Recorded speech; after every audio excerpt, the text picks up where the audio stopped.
Magandang araw po sa inyong lahat. Medyo nagka-miss po tayong lahat. Ano po? Ngayon pong panahon na ito, tayo po ay nagpupuri sa Panginoon sa kanyang patuloy na pag-iingat sa ating lahat.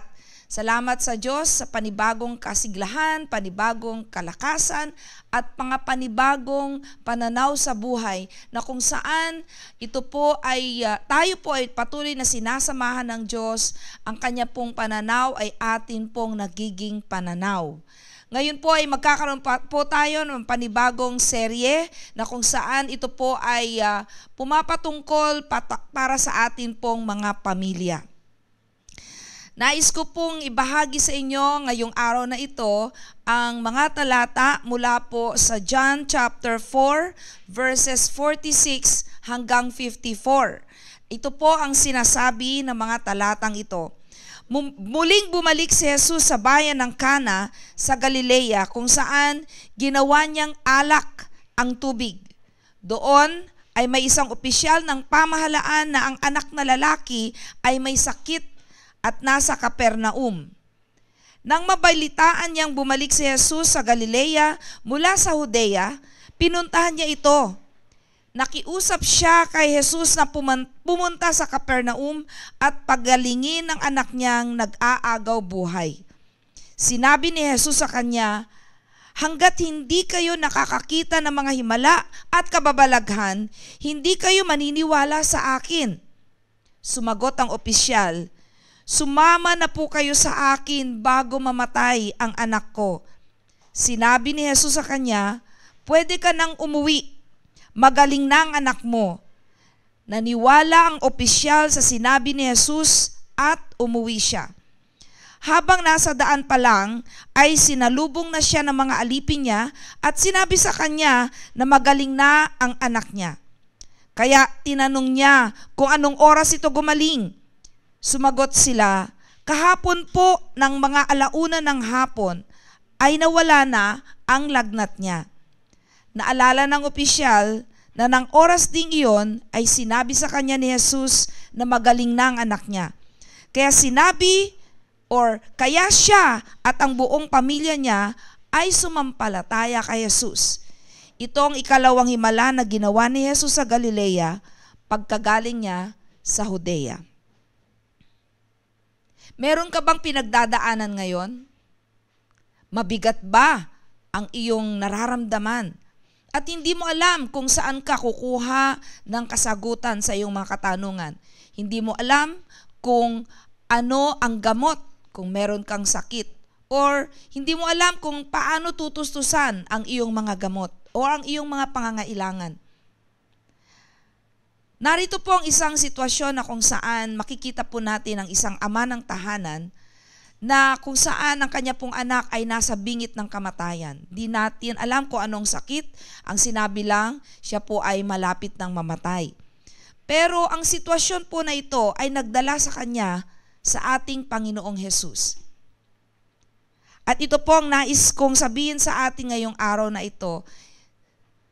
Difficult situations or even uncertainties are turning points that bring us to Jesus. Ang mga mahihirap na sitwasyon sa buhay po natin, nawa ito po ay magdala sa atin papalapit sa ating Panginoong Jesus.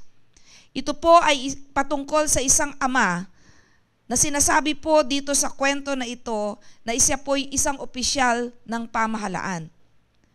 Siya po'y nagtatrabaho at meron siyang mataas na katungkulan sa kanila pong lipunan.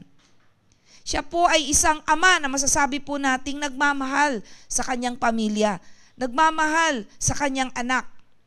Dahil imagine po, galing siya sa Capernaum at nalaman niya na si Jesus ay nandoon sa Galilee. Siya po'y naglakbay pa mula sa Capernaum para lang sunduin si Jesus dahil ang kanyang anak ay merong sakit. Siguro naisip na niya ang iba't ibang klase ng doktor o mga gamot, pero isang bagay ang pumasok sa isip niya dahil narinig niya na si Jesus ay gumawa ng himala. Siguro naisip niya, si Jesus lang ang pwedeng magpagaling sa aking anak. So this was the turning point of this man. This was the turning point of this father. And true enough, nakita niya po ang Panginoong Jesus doon sa Galilee at kanya pong nilapitan. My second point is this: coming to Jesus is a serious matter. It's not a joke. Yung iba po, lumalapit kay Jesus just to observe. Tinitingnan lang nila kung anong meron, anong gagawin, ano ang kanyang sasabihin. But they are not really serious in coming to Jesus. In this encounter, it was not only a turning point for this man, but this is a serious matter wherein Jesus really responded. No? Coming to Jesus is a serious matter, but when Jesus answers, it is something awesome. Minsan po lumalapit tayo sa Diyos, parang sinusubukan lang natin. Marahil itong lalaking ito, itong ama na ito, sinubukan lang niya, pero kinain na niya lahat ng kanyang pride. Dahil imagine, he is an official of the government. Pwede naman niyang kagaya ng isang ama, inutusan na lang niya yung kanyang tauhan para sunduin si Jesus. Pero ito po, siya mismo ang naghanap kay Jesus Christ at siya mismo ang nakipag-usap sa ating Panginoon. And the good news is, Jesus responded.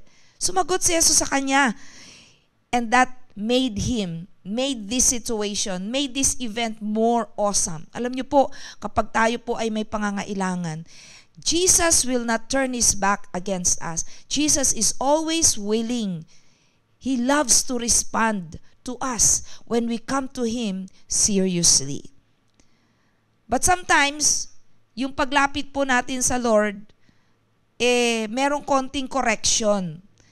At yung correction na yan, sabi po ni Jesus, kung di pa kayo makakita ng himala, hindi kayo maniniwala sa akin. Pero tinanggap po ng lalaking ito, ng ama na ito, ano man yung sasabihin ni Jesus. At ano man din po yung kanyang alam at iniisip, he started to unlearn it. No? Hindi siya kinain ng kanyang pride na wag na nga lang, lumalapit na nga ako sa iyo i-rebuke mo pa ako, pagsasabihan mo pa ako. But no, this man humbled himself. Kinain niya talaga yung pride. Kinain niya talaga yung kung anong sasabihin ng mga tao at yung correction ni Jesus Christ. Alam naman niya, kailangan niya talaga ng himala para sa kanyang anak na nasa bingit ng kamatayan. Dahil mahal niya ang kanyang anak, sabi nga po natin kanina pa, kinain niya na yung pride niya. Hindi na niya pinagmalaki, opisyal ako ng gobyerno, mataas ang aking kalagayan sa buhay, iginagalang ako ng mga tao. Pero ang lalaking ito, ang tatay na ito, siya po ay lumapit personal. Alam niyo po, ang paglapit sa Panginoon, hindi po natin yan pwedeng i-delegate sa iba. Coming to Jesus is a personal thing. And the good thing is, Jesus also responds to us personally. That's the good news. At ito po yung magandang nangyari. Nang ang lalaking ito ay lumapit kay Jesus, sabi ni Jesus, go. Magaling na yung anak mo. Umuwi ka na, magaling na yung anak mo. At dito po nagsimula ang isang level, a new level of faith in this man. No, pwedeng hindi siya umuwi o hindi siya umalis, talagang pwedeng pilitin niya ang Panginoong sumama sa kanya. But just one word of the Lord, he believed and his faith leveled up. Believing what Jesus says is leveling up our faith. Sa buhay po natin, mahalaga po na yung pagsunod po natin. Yes, sometimes we doubt, sometimes we are confused, but believing what Jesus says immediately and quickly makes all the difference. Our faith increase, our faith levels up. So sumunod po siya. Ang sumunod po ng kanyang ginawa, he did not only believe, he obeyed immediately. He went home. He went back home to Capernaum. And doon sa kanyang pag-uwi, andun na po yung pagsalubong sa kanya ng kanyang mga alipin, ng kanyang mga servants. Ang sabi po nila, magaling na ang kanyang anak. Praise the Lord! Purihin po ang Panginoon. Faith develops and grows in obedience. Faith develops and grows in obedience, and which leads to fruitfulness. Yung atin pong pagpapatuloy sa buhay, in our journey in this life, our faith leads to obedience, and our obedience leads to fruitfulness. What is the fruit? Yung pong kagalingan ng kanyang anak, the healing of his son. And also, sabi po dito, his whole household, all of his household believed in the Lord Jesus Christ. Napakaganda pong bunga ng kanyang pagtitiwala sa Panginoong Hesus, ng kanyang pagsunod sa Panginoong Hesus. Sa buhay po natin, makikita po natin sa kwento na ito at kung ilalagay po natin yung sarili natin, as we look back, makikita po natin na hindi smooth ang pagsunod sa Panginoon. Hindi laging maayos na pag sumunod ka, okay na. Makikita po natin that there are corrections along the way and there are things that we need to unlearn. There are things that we need to change in our lives. Nung lumapit po ang lalaking ito ay merong siyang nasa isip. Pero yung nasa isip niya, siguro iniisip niya, opisyal ako ng gobyerno, igagalang ako ng itong tao na ito. But ang natanggap niya kay Jesus ay correction and rebuke. Alam niyo po, coming to Jesus is a turning point. It changes our hearts. It changes everything in us. This leads to our transformation. Now, as we focus on our family, may this be good news for us that coming to Jesus is the best thing. Pwede po tayong magkaroon ng iba't ibang mga solutions sa ating mga problems, but taking this man's faith is a good example for us to really find Jesus, seek Jesus, and come to Jesus. Bilang magulang, ito po ang nais ng Panginoon para sa atin pong mga buhay. Nais ng Panginoon na tayo po ay lumapit sa Kanya araw-araw. Not once, not twice, but every day. That every member of the family should pray every day to the Lord. Kaya yung atin pong ginagawang family altar, isang napakaganda pong pagpapakita, expression of our faith in the Lord. Hindi naman po maayos lahat or palagi ang takbo ng ating buhay araw-araw. And this is the reason why we are called to come to Jesus every day and pray. Praying is depending upon God. Praying is humbling ourselves before the Lord. Every father, as the leader of the home, ought to pray. Just like this man, every father, as the leader of the home, makes his life coming to the Lord, causes his life to come to the Lord, makes his life an example to the whole family, so that the whole household will come to the Lord and believe in Him. And every mother should also pray and care for his family. Every member of the family, including the children, come to Jesus in prayer. Including the servants. Kasi sabi po doon, all of his household believed in the Lord. We also need to obey His command. Sabi po doon, go. Sabi niya, magaling na ang anak mo.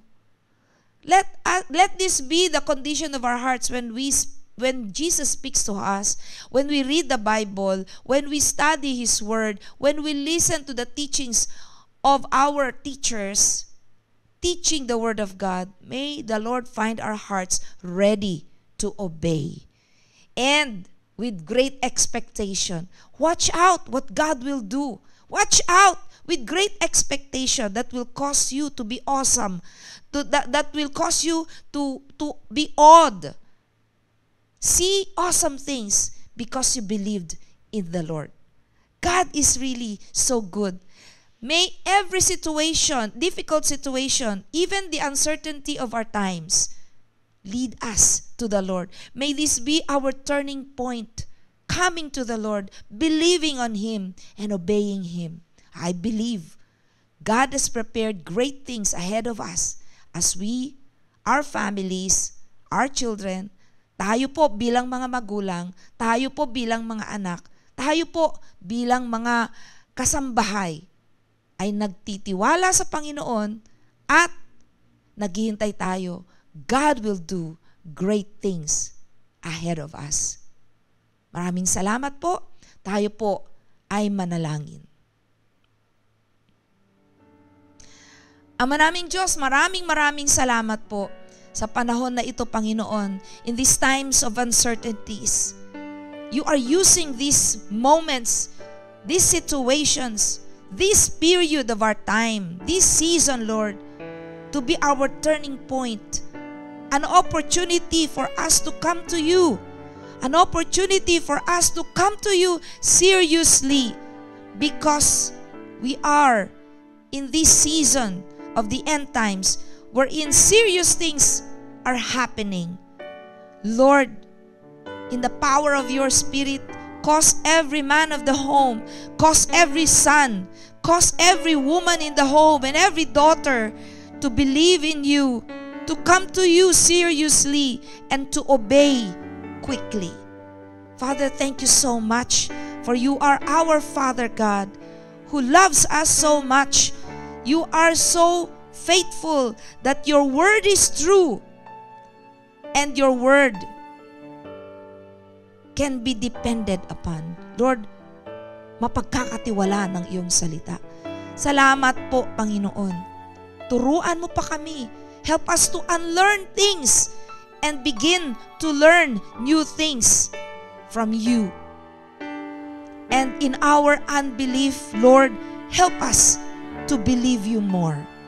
Maraming salamat po, Diyos. This we believe and expect great things through your name, Lord Jesus Christ. Amen and amen.